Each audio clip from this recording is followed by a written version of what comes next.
Bueno, pues muy buenas tardes. Perdón, maestra Hortensia, nada más déjeme empezar la transmisión en vivo.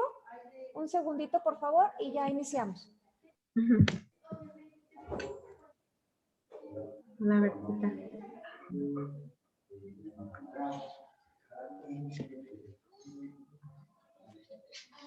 Semblanza curricular, Jessica Yolanda. Sí. Bien, investigadora.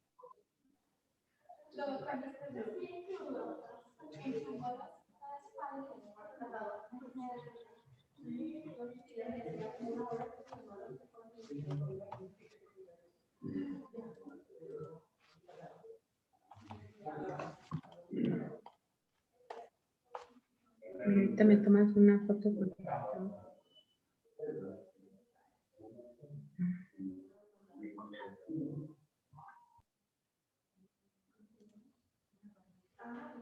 Listo, maestra Hortensia.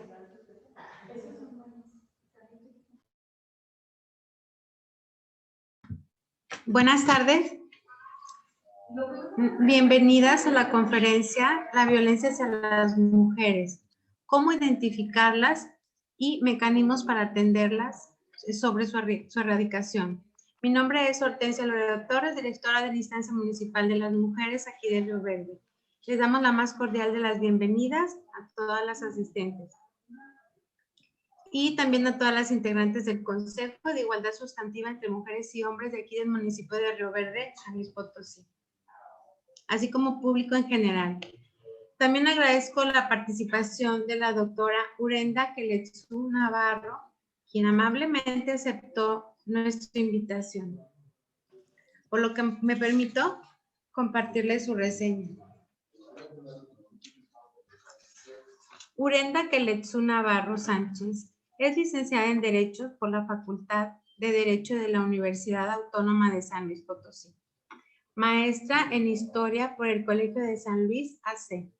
Doctorante en Humanidades por la Universidad Autónoma Metropolitana Iztapalapa. Y doctora en Ciencias Penales y Política Criminal por el Instituto Nacional de Ciencias Penales de la Fiscalía General de la República. Es miembro del Observatorio Latinoamericano de Trata y Tráfico de Personas de la Federación de Mujeres Universitarias, de la Red Nacional de Defensoras de Derechos Políticos Electorales, de las mujeres, de la Red de Seguimiento a las recomendaciones emitidas por el Comité de la CEDAW a México, de la Subcomisión del Sistema Nacional para Prevenir, Atender, Sancionar, Erradicar la Violencia contra las Mujeres, en territorio nacional de la Secretaría de Gobernación, así como de la Mesa Ciudadana de Seguimiento a la Alerta de Violencia de Género en San Luis Potosí. Ha sido ganadora del primer lugar del Premio Nacional de Investigación y Estancia Académica del Instituto Belisario Domínguez del Senado de la República, por sus aportaciones en materia de seguridad. Sus líneas de investigación son las de género, feminismo, criminología feminista, historia de género, de la violencia y criminalidad. Es profesora investigadora de la Facultad de Derecho de la Universidad Autónoma de San Luis Potosí, adscrita al programa de la Maestría en Derecho Humano y al cuerpo académico. Pensamiento jurídico y sociedad. Actualmente es defensora de los derechos universitarios en la Universidad Autónoma de San Luis Potosí. Y bueno, pues le damos la bienvenida. Doctora, muchísimas gracias por su aceptación a esta conferencia y pues le damos la palabra. Adelante. Muchísimas gracias, maestra Hortensia, directora de la Infancia de las Mujeres del municipio de Río Verde. Agradezco la cordial invitación a nombre de nuestra universidad y el agradecimiento, por favor, que se lo haga extensivo al presidente municipal del gobierno municipal de Río Verde. En el marco del 8 de marzo, que como sabemos bien no es una celebración, sino un espacio de conmemoración, que nos permite hacer y reflexionar en torno a cómo hemos avanzado en el alcance de nuestros derechos humanos como mujeres. Recordemos que un 8 de marzo Muchas mujeres salieron a las calles, tomaron las calles, pero también, a su vez, un 8 de marzo, en la lucha de sus derechos, hace poco más de un siglo, mujeres exigían sus derechos laborales y perdieron la vida en ello. Por eso es que siempre decimos que el 8 de marzo no celebramos, sino recordamos que continuamos en pie de lucha y que seguimos en el camino de la exigencia de nuestros derechos. Sobre eso, las agendas contemporáneas, por favor pediría que host me permita compartir pantalla para poder acceder a la presentación. Pero sobre eso, hablar de la violencia de género, en tanto nos dan los permisos, hablar de la violencia de género implica precisamente hablar del principal obstáculo que impide o imposibilita que las mujeres ejerzamos nuestros derechos por múltiples cuestiones, pero particularmente porque las mujeres nos encontramos siempre expuestas por condiciones estructurales y por nuestras propias condiciones subjetivas. De ahí que agradezco la oportunidad de poder conversar, compartir con ustedes algunas reflexiones en torno a la comprensión de las dimensiones de la violencia contra las mujeres, la detección de esa violencia, la evaluación del riesgo que genera en la vida de las mujeres que están atravesadas por estas condiciones de vulnerabilidad, así como también el reflexionar sobre las posibles acciones o intervenciones a partir de estas, de visibilizar la complejidad que tiene esa violencia. Sin mayor preámbulo, como lo comentaba al principio, me parece oportuno trazar la discusión, la reflexión que voy a compartir con ustedes precisamente en esas tres líneas narrativas.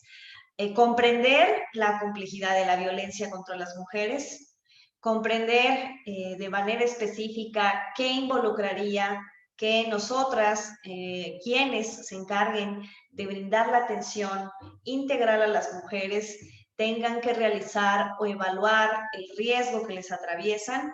Y tercero, cuáles podrían ser estas pautas de intervención, de prevención y de garantías de no repetición de hechos de violencia que ya han colocado a las mujeres en situaciones de desigualdad, pero que la idea es precisamente transformar esas condiciones.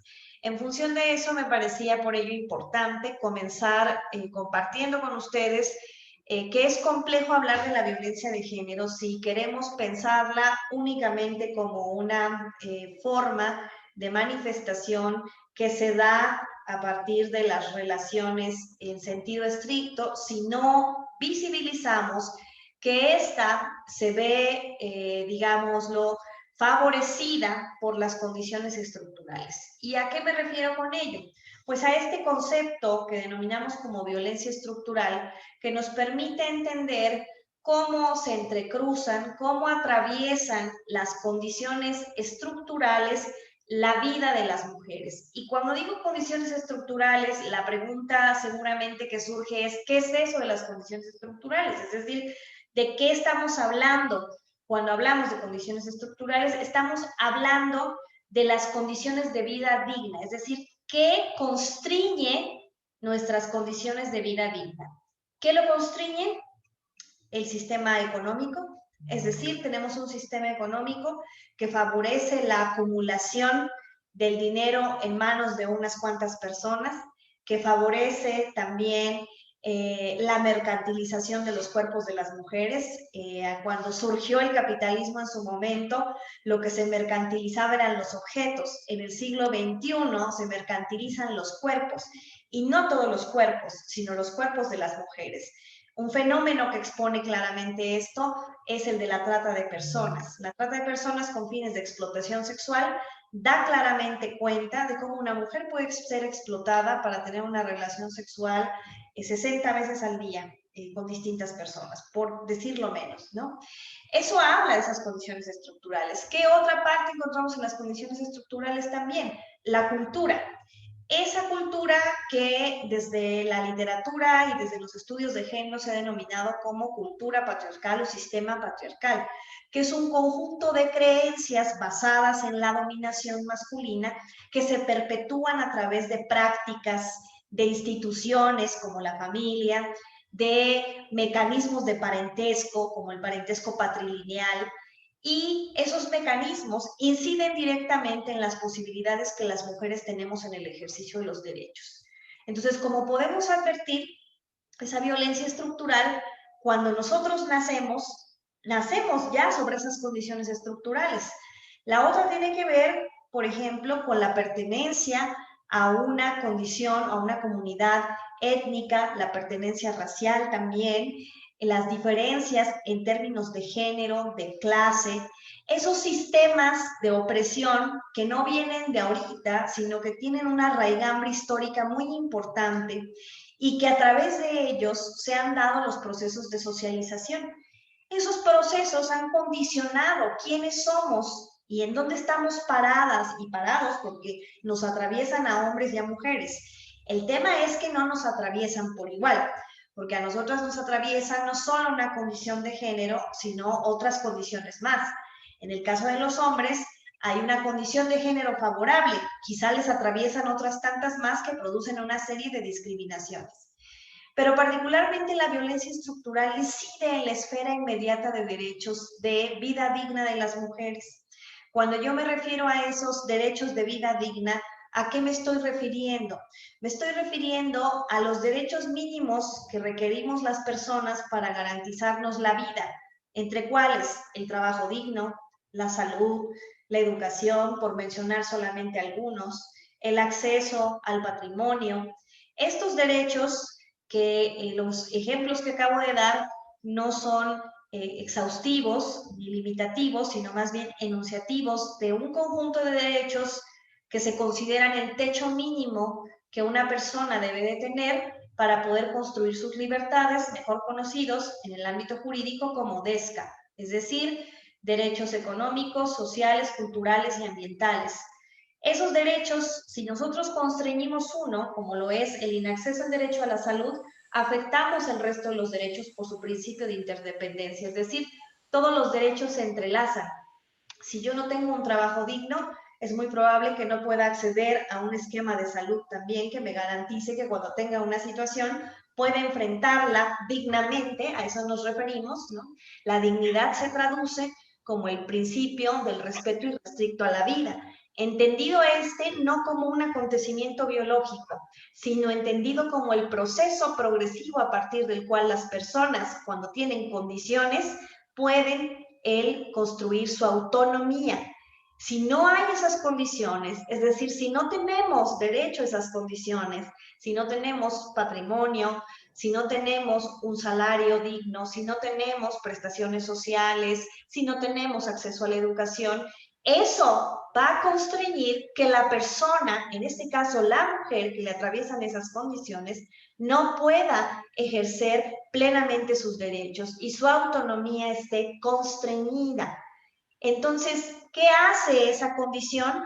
Pues que la coloca en una situación de desigualdad, pero también que la coloca en la posibilidad de ser víctima ya no solamente de esa violencia estructural, que es digamos, fenómeno de empobrecimiento o de lo que se conoce, la OCDE le ha denominado como feminización de la pobreza, que es entender que en este país, de los 56 millones de mexicanos que viven en pobreza extrema, más de la mitad son mujeres. La última encuesta intercensal del INEGI da cuenta de eso.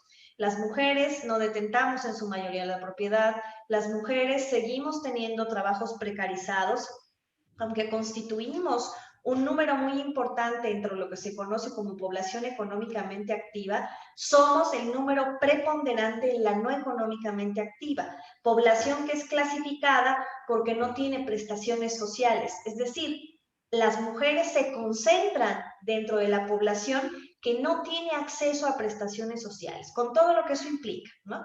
Particularmente pensémoslo ahora en pandemia, con lo que ha implicado la salud como una prestación social, la guardería como una prestación social, las licencias para cuidado como una prestación social. Si el grueso de la población de mujeres está en la población económicamente activa, esas mujeres no tienen esas prestaciones. Eso es feminización de la pobreza. No es solamente el inacceso al recurso económico. Todo eso que he estado describiendo es la violencia estructural, ¿sí? Entonces, no es solamente nuestra condición subjetiva, que va desde evidenciar que podemos ser mujeres, mujeres indígenas, mujeres jóvenes indígenas con discapacidad, con orientación sexual diversa, ¿sí? Mujeres migrantes, que eso ya habla de las intersecciones que configuran la subjetividad de cada una de las mujeres, sino que del lado de eso, de esas condiciones subjetivas, están esas condiciones estructurales. Y esas se imbrican, es decir, se relacionan lo que nos atraviesa como sujetas a las condiciones de vida digna.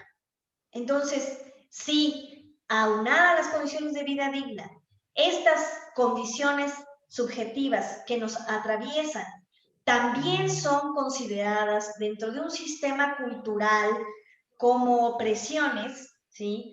Traen en consecuencia aparejadas formas de desigualdad.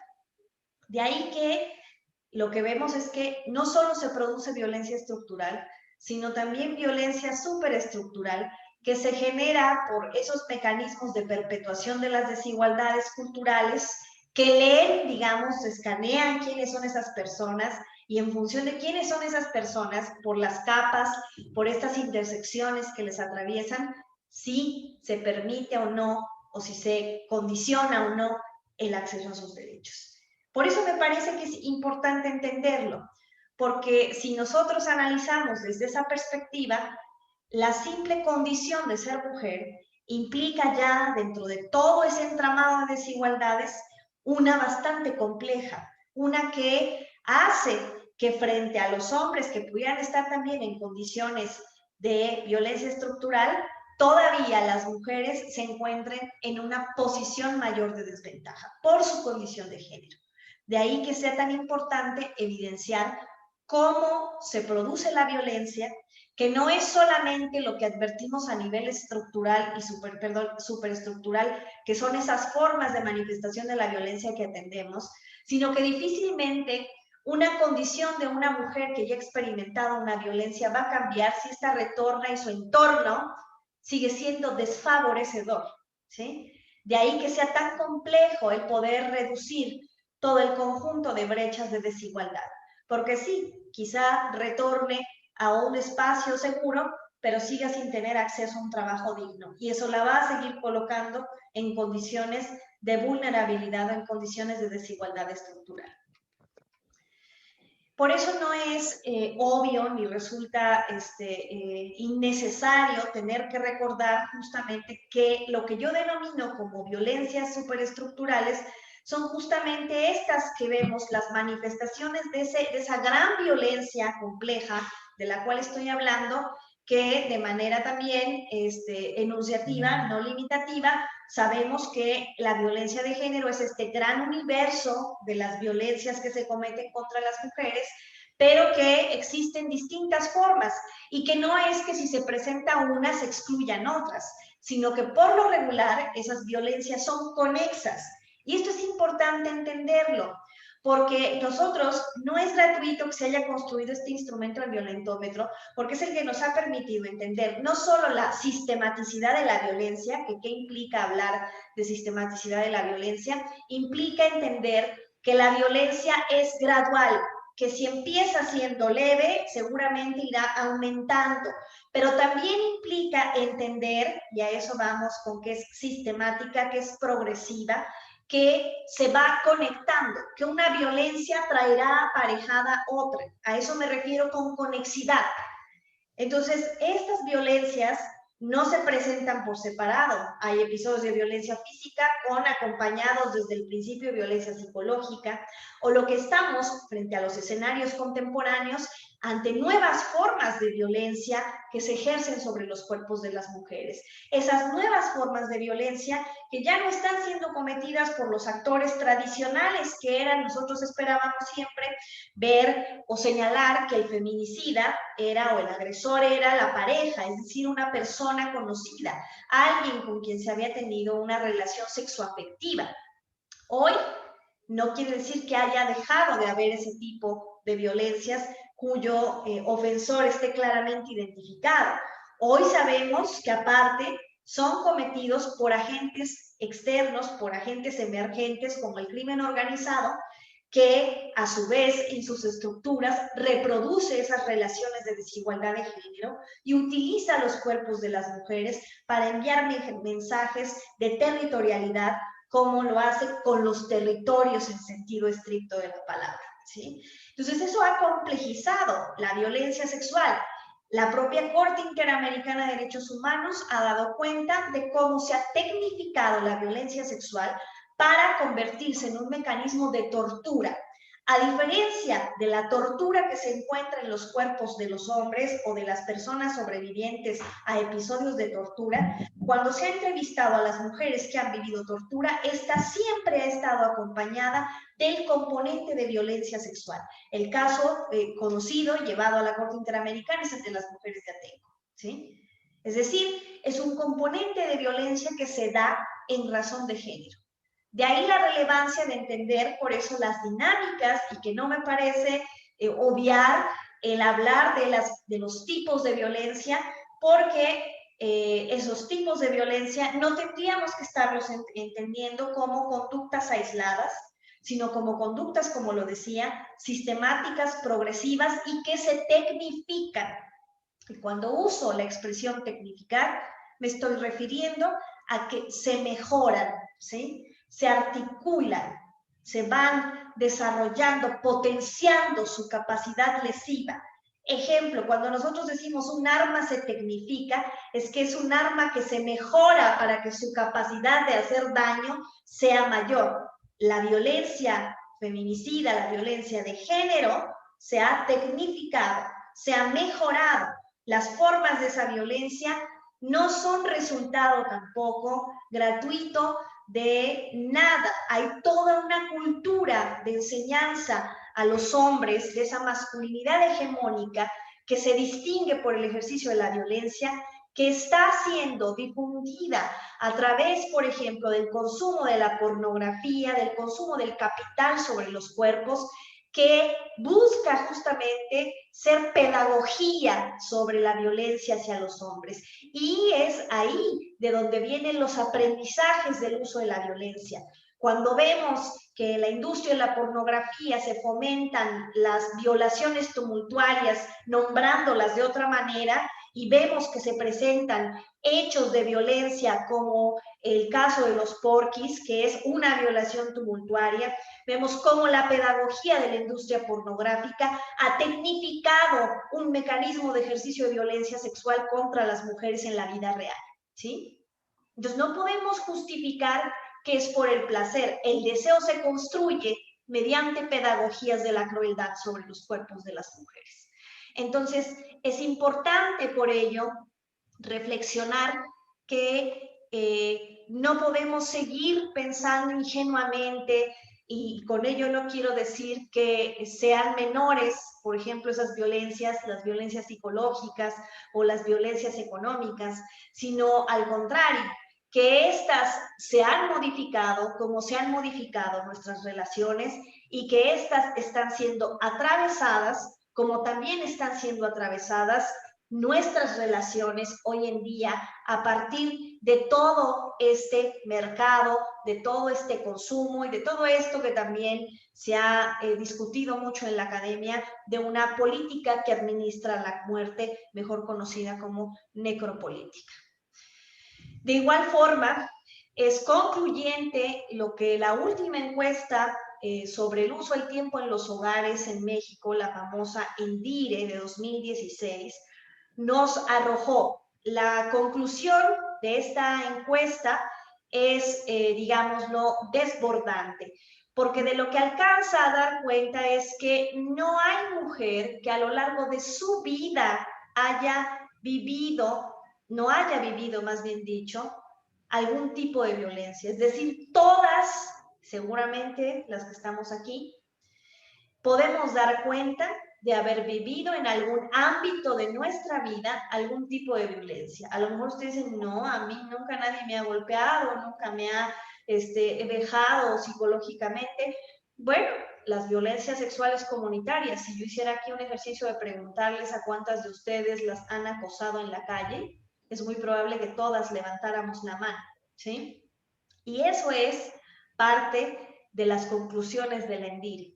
Es decir, es trágico pensar que las mujeres, niñas, jóvenes, adultas mayores, a lo largo de nuestra vida, en cualquier lugar en el que estemos, podemos vivir violencia. Es decir, que ni nuestra familia es un espacio seguro, ¿sí?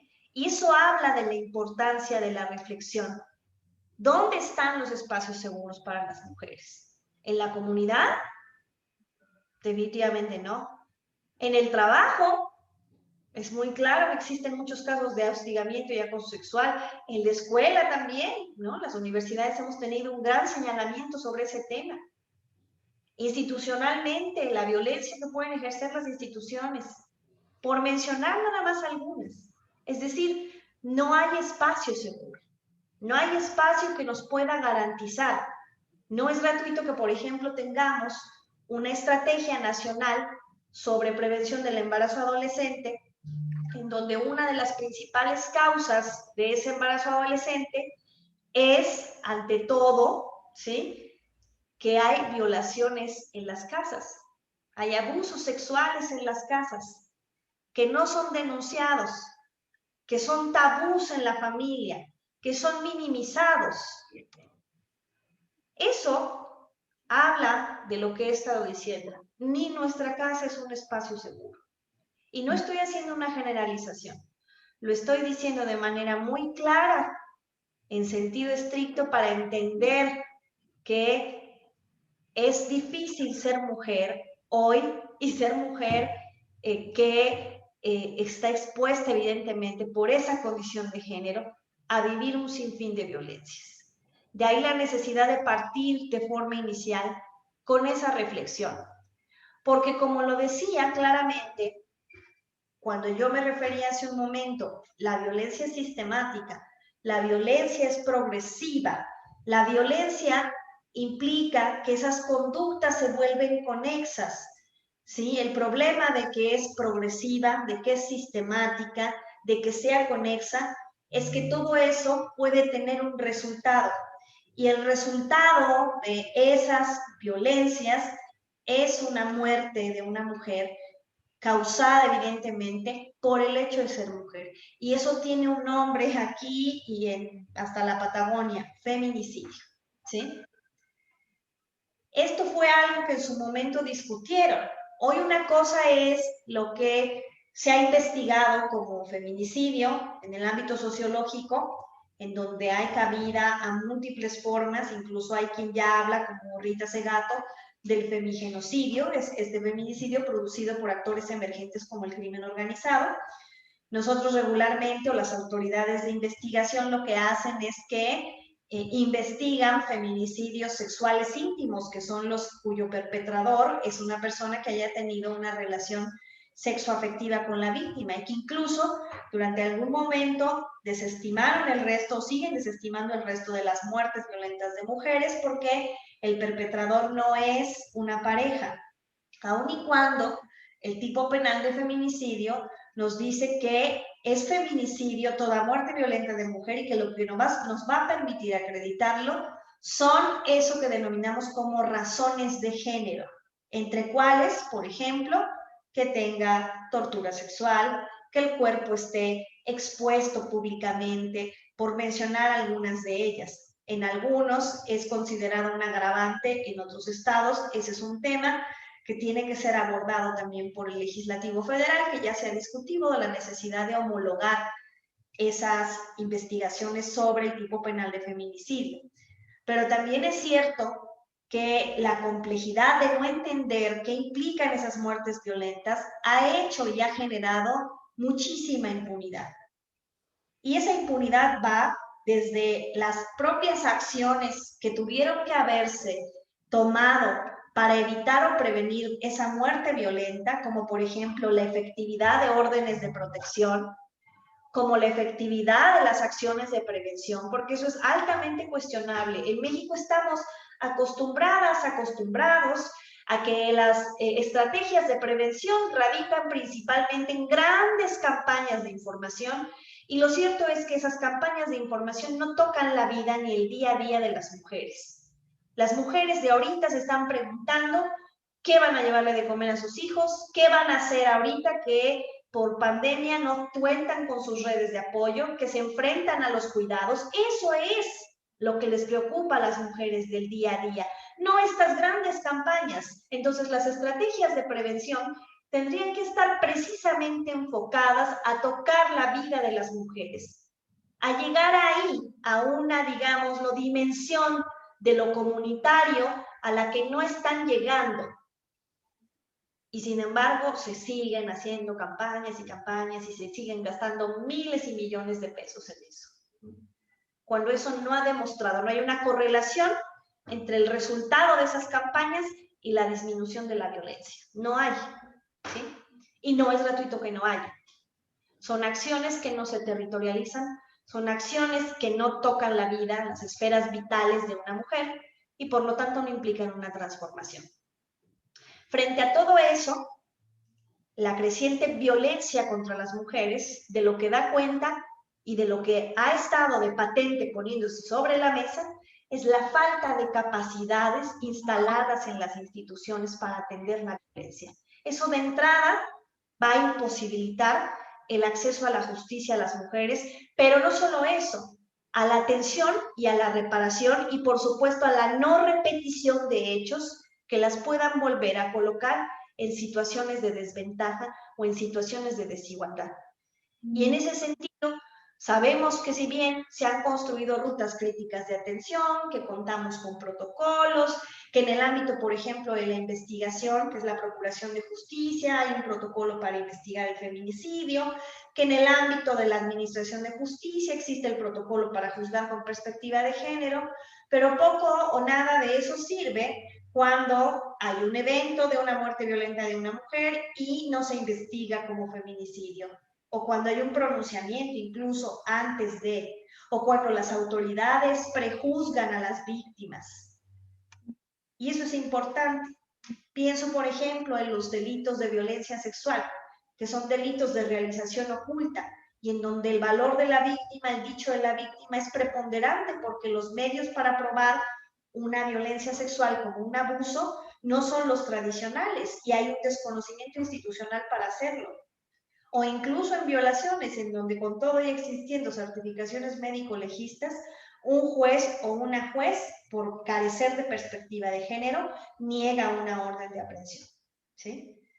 Esos son los efectos. Entonces ya no es solamente que nos enfrentemos las mujeres, como lo decía, a la violencia estructural y a nuestras propias condiciones que limitan la posibilidad del acceso a derechos, sino también a la violencia institucional que se ejerce por no contar con las capacidades institucionales para garantizar lo mínimo necesario a una mujer que ha sido víctima de violencia, o para repensar sus políticas públicas en términos de transformar la vida de las mujeres en condiciones estructurales de vida digna y en términos también de acciones de prevención que verdaderamente pudieran estar evitando que se perpetuaran esas condiciones de violencia como las que acabo de exponer, ¿no? Por eso insistía bastante en la complejidad de tratar estos temas, porque en la medida en la que nosotros, quienes nos escuchan, reduzcamos el fenómeno de la violencia de género a un único factor, o que lo reduzcamos a acciones como se ha intentado hacer, que son más superfluas que pocamente efectivas, o que lo reduzcamos a los componentes tradicionales de política pública, pues difícilmente frente a ello podremos realmente atender o estaremos únicamente intentando apagar el fuego. Y yo pongo esta metáfora siempre cuando hablo de la violencia en género para entender la incapacidad a veces que tenemos de atenderla. Si quisiéramos verdaderamente atender la violencia de género, es como cuando se nos está quemando una casa, ¿no? Los feminicidios son justo esa casa en llamas. Y nosotros lo que hacemos es, le echamos, digamos, extinguidor y agua, pero volvemos a hacer la casa de palitos de madera, ¿sí? Es decir, lo estructural no cambia. Entonces, al rato, eso se va a volver a estar quemando. ¿Por qué? Porque lo estructural no cambia. Sí, por supuesto, tendremos siempre que estar pensando en tener medidas de carácter emergente, pero también necesitamos medidas estructurales. Y lo cierto es que el mecanismo que tenemos contenido en la Ley General de Acceso de las Mujeres a una Vida Libre de Violencia para poder hacerle exigible al Estado que cumpla con esas medidas estructurales y emergentes, que son las declaratorias de alerta de violencia de género, esas no se han traducido tampoco ni en medidas emergentes ni en medidas estructurales. Recordemos nada más lo que ha pasado con la declaratoria aquí en San Luis Potosí. Vamos a cumplir 4 años de declarada en 6 municipios de nuestro estado y las condiciones de esos municipios han cambiado y ahora hay otros municipios con altos índices de violencia feminicida que no están dentro de la declaratoria. Las declaratorias que se anclan en la atención municipal y los municipios con pocas capacidades para atenderlo, y no estoy diciendo de su personal, me refiero a que incluso en recursos y en que estén en las agendas de gobernabilidad de los municipios, no lo están. Recuerdo cuando recién empezaba justo el tema de la propia declaratoria, que con mis colegas de la Mesa Ciudadana de Seguimiento a la Alerta, quien les envió un saludo, hacíamos trabajo de campo en los municipios con la declaratoria y nos dábamos cuenta que efectivamente las mujeres a donde acudían en los municipios eran a los DIF. Y para mí fue sorprendente entrevistarme con una presidenta de DIF que no sabía que le tocaba atender la violencia contra las mujeres, ¿sí? O que decía, vayan justo a la instancia de las mujeres, cuando la instancia de las mujeres, si bien podrá proveer algo, en realidad su carácter y su naturaleza es meramente normativa. Entonces, saber qué le toca a cada quien, saber qué implica la atención, es complejo. Y la violencia contra las mujeres, lo que nos ha puesto sobre la mesa, es que, para empezar, necesitamos instituciones con rutas y protocolos muy claros, con actuación y componentes formativos muy claros, para que verdaderamente se pueda incidir en la atención. Eso hace que tengamos que hablar necesariamente de si es tan compleja la violencia, y a eso va encaminada la plática, por eso decía que íbamos a hablar en 3 momentos, que hace pensar cómo tenemos que detectarla. La alerta de violencia de género contemplaba, por ejemplo, que era obligación del Estado crear un sistema de alertamiento de riesgo. El alertamiento de riesgo, la evaluación del riesgo y la detección de la violencia siguen siendo 2 elementos de la agenda pendientes, porque quienes están en los primeros contactos no siempre saben cómo detectar esa violencia o no siempre saben cómo garantizar de primer contacto una atención integral. Entender cuáles son las necesidades de la víctima. A lo mejor la víctima acude conmigo y yo la quiero forzar a que en ese momento vaya y haga una comparecencia y ponga una denuncia, cuando lo que requiere es auxilios psicológicos inmediatos o cuando lo que requiere por el riesgo de su vida es irse directamente a refugio. En nuestro estado hay un solo refugio, es el refugio Otra Oportunidad.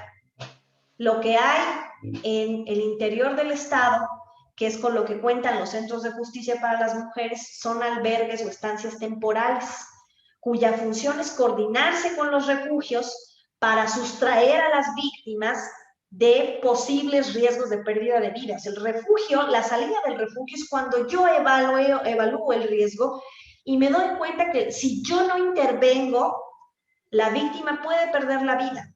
Y lo hemos visto, ¿sí?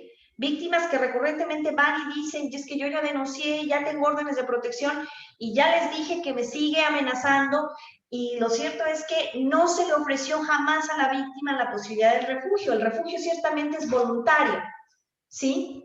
Pero cuando indagamos o profundizamos por qué no accedió al refugio, nos damos cuenta que la víctima jamás supo que tenía esa posibilidad y que esa posibilidad le permitía ir con su núcleo cercano, es decir, con sus hijas, con sus hijos, que el refugio le va a brindar las condiciones para reintegrarla, ¿sí? Que estará dándole el acompañamiento integral, que esto implica hacer todo el proceso, tanto legal, jurídico, como de salud, psicológico, con las escuelas incluso para niñas y niños. Es decir, teniendo la estructura no del Estado, sino de un particular que brinde ese servicio, no hay coordinación institucional. Y recuerdo un caso muy claro que ocurrió justamente en Río Verde, ¿sí? No hace mucho, ya declarada la alerta de violencia de género, que fue sumamente denigrante, incluso lo publicaba hasta un medio y salía un perro ahí casi comiéndose a la señora. Un caso que había sido señalado con anterioridad, que tenía una orden de protección. Entonces, esos son los casos que evidencian las fallas y que evidencian la necesidad de detectar oportunamente y evaluar el riesgo oportunamente. Por eso insistía mucho. A veces ustedes, es en ustedes en donde las mujeres comúnmente acuden, aun y cuando su mandato no sea ese. Acuden con ustedes, son quizás su primer contacto y su obligación sea, en muchos de los casos, solamente la orientación y la canalización. Pero me parece que es muy importante, en la medida en la que se pueda, que ustedes puedan revisar si existen actitudes de sospecha, por ejemplo, como muchas veces pasa, que acuden a ustedes por diversas cosas que no sean necesariamente a las instituciones de atención a las mujeres y van con sus esposos. Y ahí uno advierte cosas, no las dejan hablar, ¿no? Van incluso a veces por otras situaciones a la fiscalía. Recuerdo mucho un caso, no iban a denunciarlo por violencia. Y sin embargo, cuando uno veía, se trataba de un asunto con relación a ella, la pareja no la dejaba hablar, no quería que se quedara sola, la regañaba si hacía algún movimiento que no tuviera que hacer, es decir, le constreñía en lo público, que eso es un dato importante de alarma, en lo público le constreñía su libertad, su autonomía. Hace un rato que yo hablaba de autonomía, a eso me refiero, ¿no? Nosotros tenemos que preguntar e intentar indagar si existen posibles datos de violencia. Y eso nos permitirá entender, recuerdo mucho un caso acá en la capital, que ha sido controvertido, porque las autoridades aducieron que era un suicidio. Cuando la familia, hablas con ellos, te dan datos justamente de violencia en la pareja, cómo era su relación como pareja, cómo era, que era la última persona que lo había visto, que había habido episodios previos de esa violencia. Entonces nosotros tenemos la obligación, quienes estamos atendiendo a víctimas, lo digo nosotros porque en el caso del espacio que yo encabezo, atendemos a víctimas dentro de la universidad. Tenemos la obligación de detectar esos indicios de la violencia, entender cómo se dan esos episodios previos. Ya a quienes sí les toque tendrán que hacer evidentemente una exploración física, no dejar de advertir una exploración social. Los datos familiares son importantes, las dinámicas de sus familias, sus estructuras, que pueden dar cuenta de estas condiciones de desigualdad estructural de las que yo daba o explicaba hace un momento, de su situación económica, de su situación laboral. Sí, yo sé que se hace a veces un estudio detallado de eso, pero ¿cómo se correlaciona esa información para que sea usada, para que sea empleada, para que pueda ser, digámoslo, un elemento que nos permita valorar si existe la posibilidad o si esa persona, nosotros estamos advirtiendo que pudiera estar en alguna condición de riesgo? Yo esto siempre se los comento, por ejemplo, a profesoras de escuelas que me dicen que trabajan con niñas o con niños, ¿no? Examinar justo sus dinámicas familiares, examinar sus relaciones con sus padres, con sus hermanos, preguntarles sobre cómo se dan esos espacios, esos márgenes, digamos, de convivencia con otras, con otros, si existen episodios, porque eso nos va a ayudar a detectar tempranamente a alguien que puede estar posteriormente en alguna otra condición de difícil acceso a una atención debida. Y el elemento crucial que me parece por ello importante, y lo decía hace un rato, para nosotros es vital saber, conocer, si más allá de estas condiciones pasadas que pudieran estarse viviendo o de esas situaciones en ese momento, es que cuando acude a alguien directamente con nosotros, tenemos la necesidad de ver, de evaluar si tiene un riesgo, Miren, he tenido yo la experiencia y lo comparto de capacitar a las corporaciones policiales de los 3 órdenes de gobierno y particularmente a las unidades de atención a víctimas. Estas unidades que son los primeros respondientes. Y resulta que cuando uno habla con ellas, con ellos, pues anteriormente había incluso la creencia de, no, mire, pues es que recibimos el reporte y ya llevaban 6 veces que nos decían, y pues ya mejor los poníamos ahí a que se arreglaran entre ellos, ¿no? Te contaban ese tipo de cosas. O decían, no, ya para qué vamos, porque ya es, o sea, nos están hablando cada rato y la verdad es que la señora siempre regresa, esta noción de no entender cómo funciona la violencia, pero se posicionan. El dato que les estoy compartiendo es porque se posicionan frente a la violencia. Y ese posicionamiento hace que incluso tomen decisiones. Luego decían, bueno, cuando nos las llevamos, decían, bueno, pero luego las andamos ahí paseando en la patrulla porque vamos a la fiscalía y que no están de guardia y que luego ahí no tienen servicio médico y lo tenemos que llevar a otro lado y que pues luego yo ya no supe, a mí la indicación que me dieron es que la llevara a la fiscalía. Oye, pero la señora se estaba desangrando, recuerdo mucho un caso así, ¿no? La señora hasta con una cobija en la cabeza, literalmente se estaba desangrando, y el policía la sube y en lugar de acudir a una unidad médica, la lleva a la fiscalía y la tiene ahí esperando a que denuncie, ¿no? La importancia de evaluar el riesgo. Otro de los casos que me contaban, no, bueno, llegué y el señor estaba tirando de plomazos, me la subí y venía atrás de nosotros tirando de plomazos.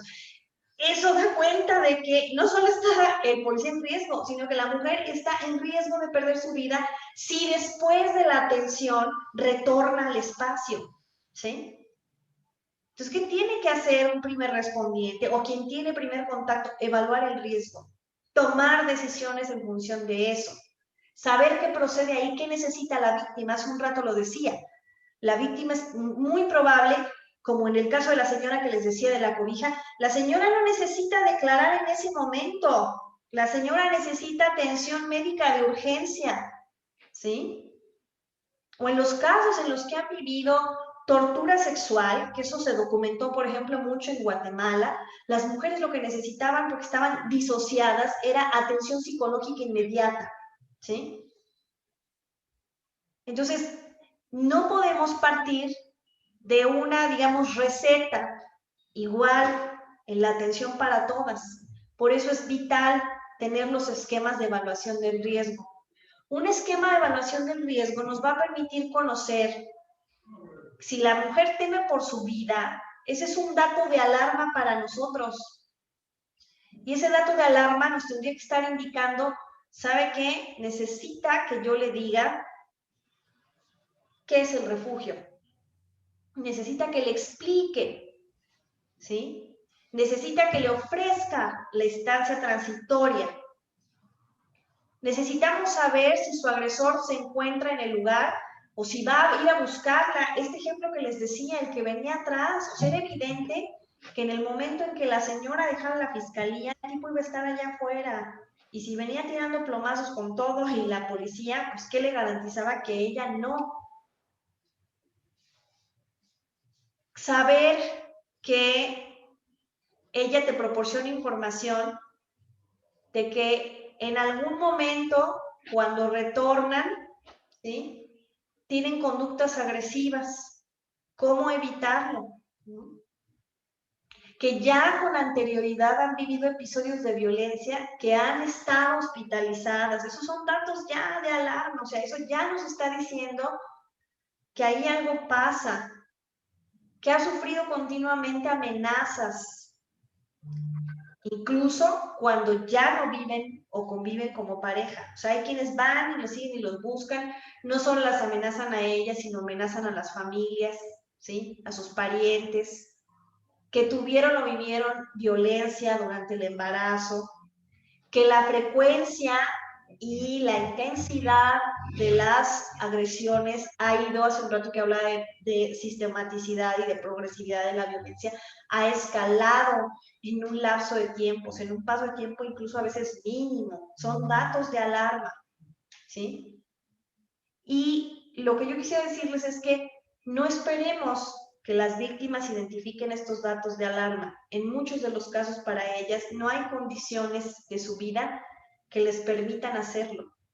Requieren de que alguien haga o acompañe ese proceso porque están desorganizadas por la propia violencia. La violencia es lo que hace, desorganiza, quita autonomía, infunde miedo, no le permite a las personas liberarse. O sea, no esperemos. Yo eso es lo que les decía a los policías. Bueno, es que ¿qué esperas si esa mujer vive violencia económica? Es muy probable que ella no tenga medios de subsistencia y evidentemente tenga que regresar.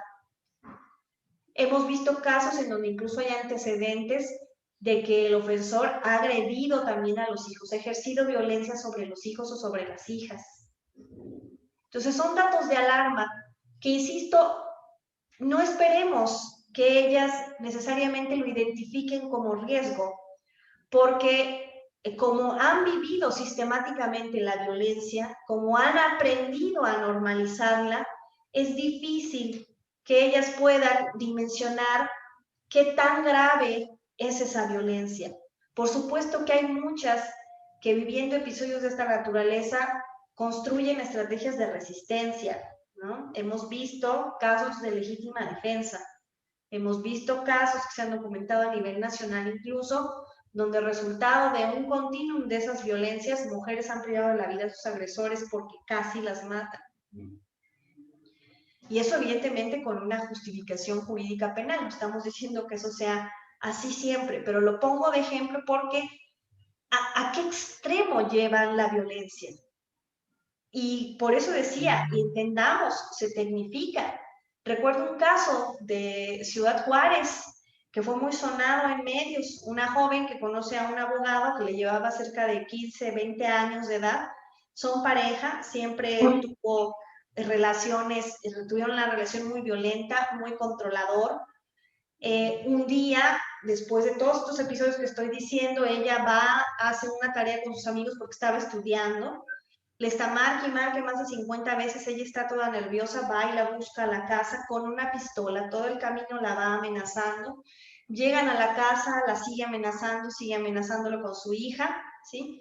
Entra al baño y deja la pistola en un buró, cuando sale la sigue amenazando, el tema escala, los dos corren hacia la pistola, se jalonean, él se dispara, él muere, ¿y quién creen que va a dar a prisión? Ella, ¿sí? Ella. Y eso habla de un mundo de cosas en donde el sistema de justicia, carente de perspectiva de género, invisibilizó todo ese riesgo, toda esa historia de violencia que está ahí. De ahí que por ello sea importante. Yo decía cuando hacía justo la presentación para esta sesión, bueno, a mí me parece importantísimo que si vamos a hablar de erradicación de la violencia, pues la pensemos, si vamos a hablar de detección, pues cuáles pueden ser esos parámetros de detección de esa violencia. Porque así, y bajo esos esquemas, podremos realmente tener alguna intervención que facilite los procesos, que facilite realmente el acceso a las mujeres a condiciones, particularmente después de procesos de violencia, a condiciones mejores, a que como nosotros como autoridades o como primeros respondientes o como personas que damos atención en muchos de los casos temprana a las víctimas, pues no solamente nos limitemos a lo que cotidianamente se nos dice que nos limitemos, sino que también intentemos indagar, ir más allá. Ese indagar e ir más allá puede salvarle la vida a una mujer. Yo escucho mucho a la directora del Refugio Otra Oportunidad, porque le digo que le aprendo mucho, y una de las cosas que ha dicho de manera muy contundente a las autoridades de este estado es: este refugio ha salvado muchas vidas, y así lo creo, ¿sí? La detección oportuna y la evaluación del riesgo oportuno puede salvar la vida de muchas mujeres que hoy sabemos que están perdiendo, y le están perdiendo por ser mujeres, que es lo más lamentable de todo. Frente a eso, sabemos que aún y cuando existen modelos de atención integral, esos modelos de atención integral les falta, digamos, dar ese pasito, y ese pasito es la garantía de brindar esa atención integral. Y esa garantía de brindar esa atención integral se da justamente, por eso lo decía hace un momento, cuando esas mujeres llegan a una puerta violeta, a un centro de atención comunitario, a los CABIFs de los DIF, a esos espacios que tienen que contar con equipos multiagenciales, interdisciplinarios, con formación. De ahí que yo aplaudo que la instancia procure este tipo de procesos formativos en Río Verde, porque el componente formativo de las instituciones es fundamental, y es fundamental para brindar precisamente atención integral. Es entender que quizá la persona que la recibe, que puede ser una trabajadora social, lo primero que hará será determinar si lo que esa mujer necesita es primeros auxilios psicológicos, es atención médica y posteriormente la asesoría legal. Pero la atención integral implicaría que al lugar a donde vaya esa mujer, ese lugar sea capaz de ofrecerle en su integralidad eso. No que tenga que ir luego a uno, luego a otro, luego a otro. Yo luego les decía acá en la capital, pues pareciera que la violencia descansa en los periodos vacacionales. Ahora en la pandemia yo veía incluso que estaban cerrados y con un número telefónico en algunas instancias por acá, sin decir nombres, ¿no? Y pues no, la violencia no descansa. Y la violencia requiere de atención inmediata y sobre todo de atención integral. Decía, por ejemplo, una institución, no, es que yo les doy acompañamiento integral a la fiscalía. Y cuando le preguntabas, ¿qué estás entendiendo por acompañamiento integral? Pues le anoto en un papel la dirección de la Fiscalía de Atención a la Mujer, eso no es acompañamiento integral. ¿Sí? Acompañamiento, eso es orientación. Y lo que la Ley General de Víctimas dice es que las instituciones tienen la obligación de brindar acompañamiento integral. ¿Qué significa el acompañamiento integral? Procesos de referencia y contrarreferencia. Es decir, como yo voy con todo y la víctima a la fiscalía, no le anoto en un papel, ¿sí? Y cómo la fiscalía me va a decir, la recibí, la atendí y le doy seguimiento. A eso se refiere la contrarreferencia. Entonces, no es la orientación ni es la canalización. Del mismo modo, la atención a secas no es la atención integral. La atención integral es que una mujer acuda a un espacio donde pueda recibir atención multi e interdisciplinar y agencial sobre un hecho victimizante. Eso es. Y que las personas que estén ahí sean capaces de advertir qué es lo que requiere esa mujer. Si requiere atención psicológica, ahorita en ese momento ella no quiere, no está en condiciones. Si requiere con urgencia asistencia médica, si requiere con urgencia comparecer para que a lo mejor se determine algún otro tipo de medida, ¿sí? Por eso es importante hablar de detección y evaluación de riesgo, porque van a incidir directamente en las acciones que se tomen a nivel de garantía de atención integral. Finalmente, y para ir cerrando, yo les decía que este es el tercer, digamos, componente de esta charla y con ello podemos abrir el espacio para preguntas, respuestas, para escucharlas, que también ver quiénes nos siguen. Ya he estado yo hablando durante una hora, pero me interesa no porque sea menos importante hablar, hace un rato lo decía, de que más allá de las acciones que hacemos post violación de derechos humanos, es decir, una vez que ya se violentaron los derechos humanos de las mujeres, ¿cómo hacemos para que verdaderamente podamos incidir en prevenirlas? Y yo veo en el horizonte tres acciones que me parecen que son de carácter urgente. Una primera que tiene que ver justo con el trabajo en territorio. Yo lo que les diría por experiencia, mi vena de investigadora social me obliga, a mí no me gusta hacer investigaciones del escritorio, me gusta ir a los lugares, conocerlos, y eso me permite entender justo por qué cuando se piensan las acciones y las políticas desde el escritorio no tienen efectos. Uno tiene que entrarle al campo, uno tiene que ir al territorio, porque cada realidad es distinta. cada experiencia es situada, cada comunidad tiene sus particularidades.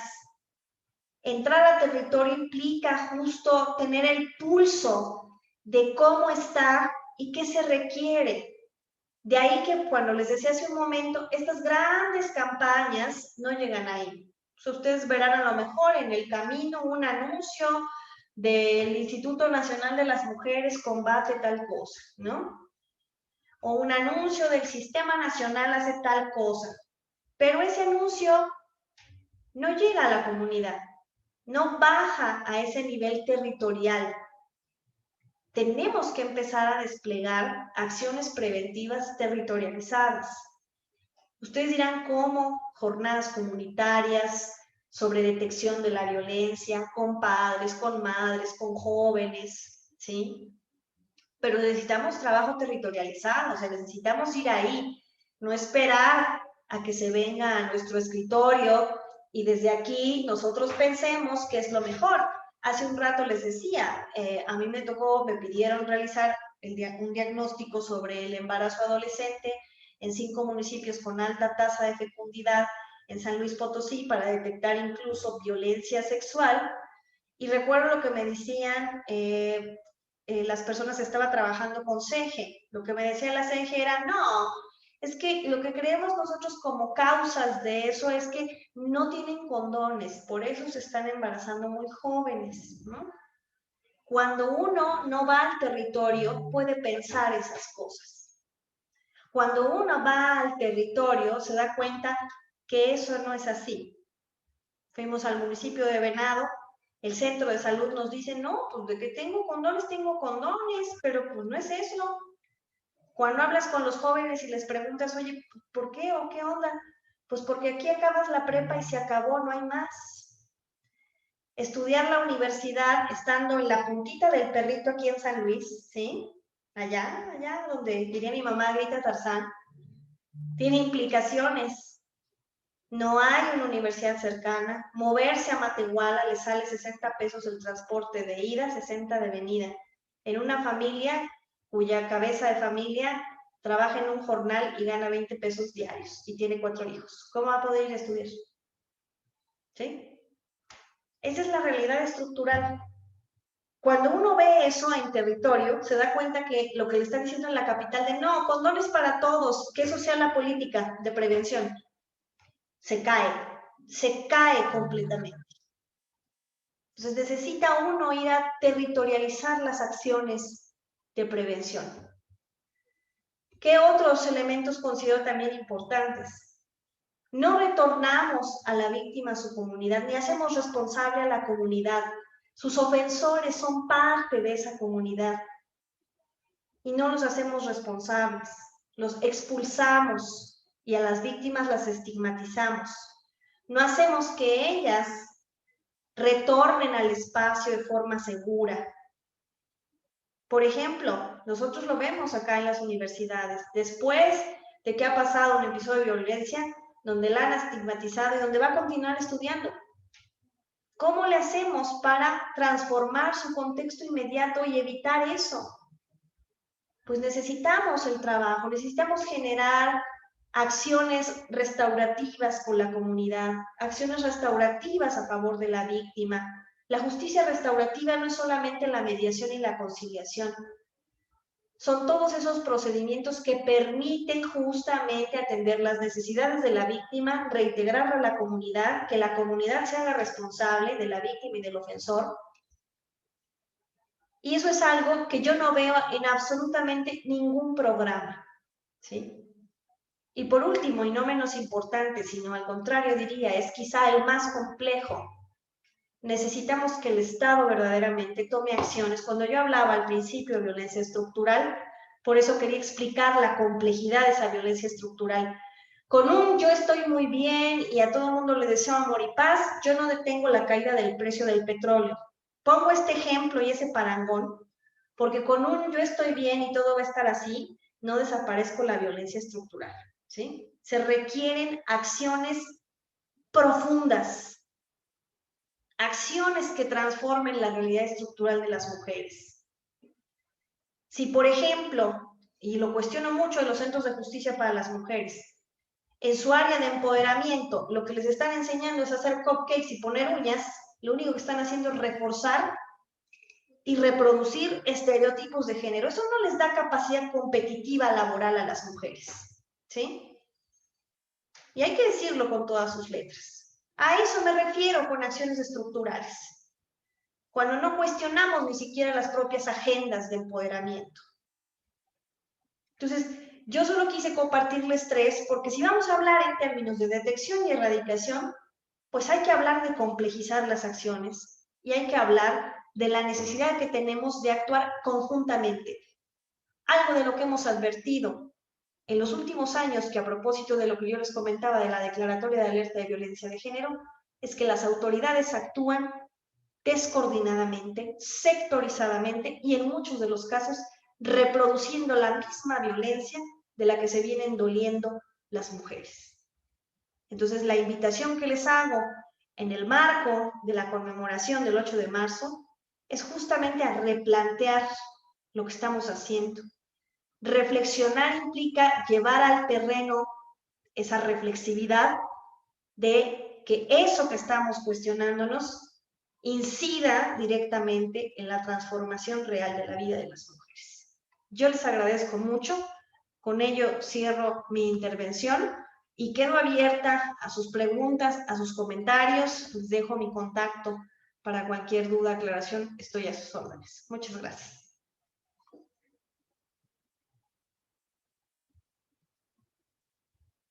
No le escuchamos, maestra Hortensia. Creo que tiene su micro apagado.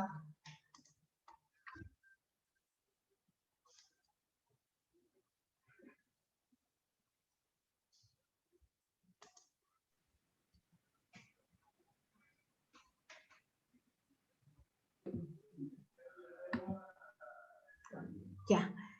Sí, doctora, pues muchas gracias y muy interesante su plática y su intervención. La verdad, estamos, pues, mucha tarea muy buena tenemos que hacer nosotros como, pues, como ciudadanos y como autoridades en donde estamos. Y bueno, pues tenemos que trabajar con esto. Y pues le agradecemos mucho su participación. Estamos muy agradecidos por la atención que tuvo con nosotros para este tema. Regidora Julisa, ¿tiene algo que comentarnos? Julisa. No, pues igualmente agradecer la participación, doctora. Creo que se nota su conocimiento en el tema y sobre todo que fueron aspectos muy concretos, muy específicos acerca de lo que es la violencia, cómo la podemos detectar y qué mecanismos podemos implementar para erradicarla. Pues le agradecemos muchísimo, esperamos que como municipio podamos tomar algo de esto y ponerlo en marcha. A mí me gustaría también que Ana Berta, si tuviera alguna pregunta o algún comentario, aprovechar, también es una persona que está trabajando en este ámbito directamente en atención a la violencia con las mujeres. Muchas gracias, con gusto. Muchas gracias, Julisa. Hola, muchas gracias, Hortensia. Doctora Brenda, mucho gusto y ha sido un placer escucharla y aprender este momento de usted.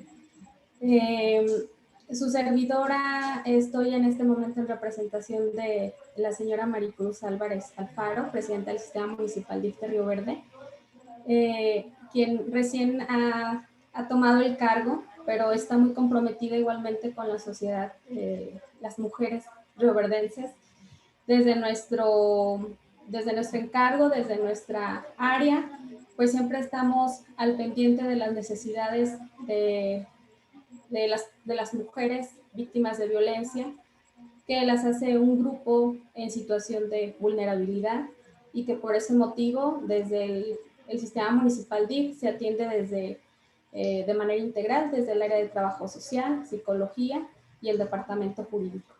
Igual hemos estado en coordinación con la compañera Hortensia Loredo desde la instancia de la mujer y creo que este consejo va encaminado precisamente no solamente por la voluntad de nosotras como mujeres, sino también que como profesionistas, y también como servidoras públicas tenemos un compromiso más allá con las mujeres rioverdenses.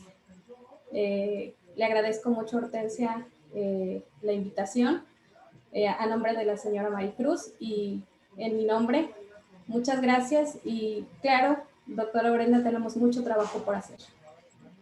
Gracias y enhorabuena. Gracias. Pues también tenemos la coordinadora de Derechos Humanos, si tiene algo que comentarnos. Hola, buenas tardes, doctora. Muchas gracias. Gracias. Yo sí quisiera hacerle una pregunta.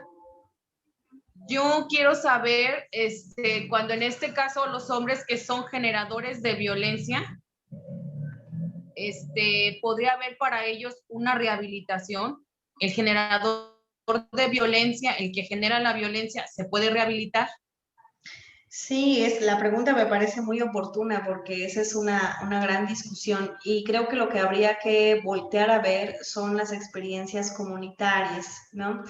En la justicia indígena hay una mirada muy distinta de la violencia en términos de que pareciera que lo central ciertamente es atender a la víctima y que más allá de la responsabilidad punitiva que se le pueda o penal que se le pueda achacar a un ofensor, el ofensor es expulsado. Las comunidades indígenas no actúan de esa manera, sino que lo responsabilizan sobre el resarcimiento porque la comunidad asume, hace un rato lo decía, que el ofensor forma parte de ahí y la comunidad siente que falla, que algo falló para que esa persona sea un ofensor.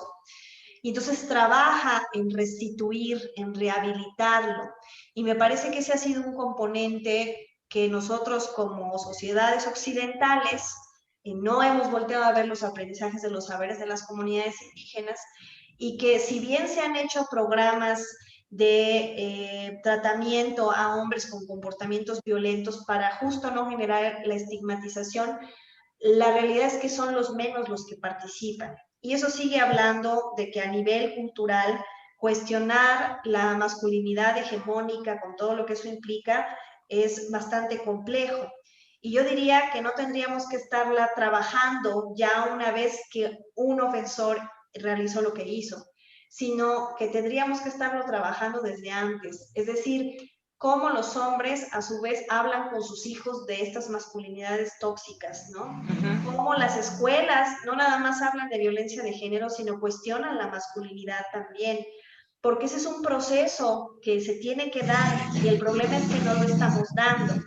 Entonces diría que sí, que una salida es esta estrategia de los programas que se han hecho, que se han implementado en España. Aquí en San Luis tan solo tenemos dos, uno que estuvo implementando el Instituto de las Mujeres y otro los servicios de salud, lo siguen haciendo, y me parece que el DIF estatal también tiene otro, pero son los menos de los hombres los que han cometido algún tipo de falta, alguna agresión, los que acuden a estos programas, porque también no son obligatorios, es decir, no entran dentro de las dimensiones del castigo, vaya, sino que están sujetos a voluntad.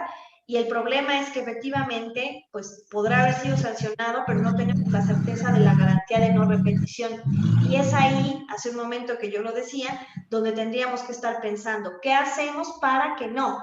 Me decía en una ocasión una alumna de Zacatecas, que ella es juez cívico, me decía, yo he estado pensando, aquí llegan muchísimos a Barandilla por los reportes policiales y salen a las 36 horas, ¿no? O sea, no duran prácticamente nada.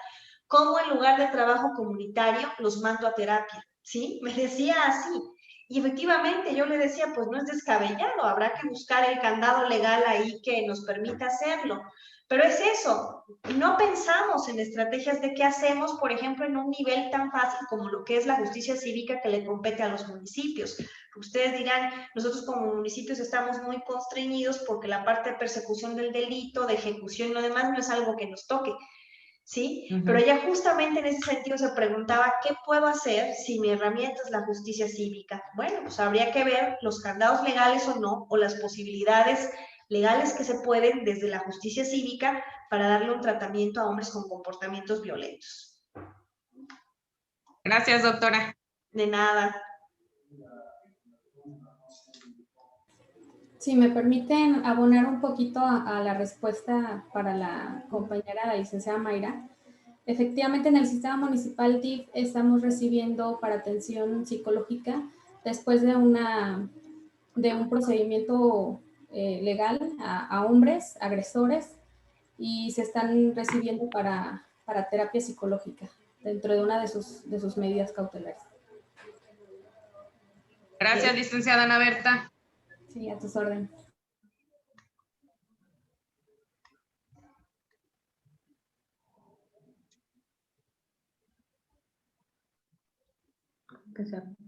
Bueno. Sí, usted nos indica, maestra Hortensia. Sí, doctora. Sí. Y doctora, pues bueno, nada más si hay algunas preguntas que nos quieran hacer el público, pues se las haremos llegar aquí por medio del chat. Y pues estamos checando a ver si alguien nos hace la pregunta. Y pues bueno, yo sé que este es un trabajo en conjunto, es un acompañamiento integral y tenemos que trabajar todos en conjunto como gobierno. Y bueno, pues aquí tengo todo el apoyo del DIF municipal, donde siempre está al pendiente de la instancia, como nosotros estamos aquí pues en atención a las mujeres específicamente, pero bueno, pues acudimos por ahí al DIF municipal para todo su apoyo. Sí, muchas gracias. Pues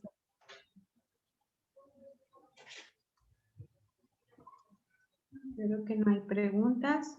Todo quedó muy claro. ¿Verdad? Todo quedó muy claro y de verdad que muy explícito, y estuvimos pues ahora sí que muy nutrida esta plática, doctora. Muchísimas gracias.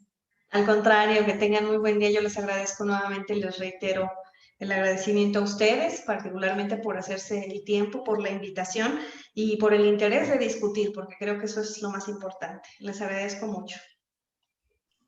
Así es. Gracias, y pues todas estas enseñanzas que nos dejó, pues lo vamos a poner en práctica nosotros. Ya, Le agradecemos mucho. Las preguntas ya Gracias. vendrán a la hora de tratar de ponerlo en práctica. Muy bien, me parece perfecto. Pues que tengan muy buen día y nuevamente les reitero el agradecimiento. La transmisión se queda en el Facebook Live de la Defensoría, también por si la quieren compartir en otro momento. Muchas gracias. Gracias. A ustedes, hasta Gracias. pronto. Sí, gracias. Hasta pronto. Gracias. Gracias.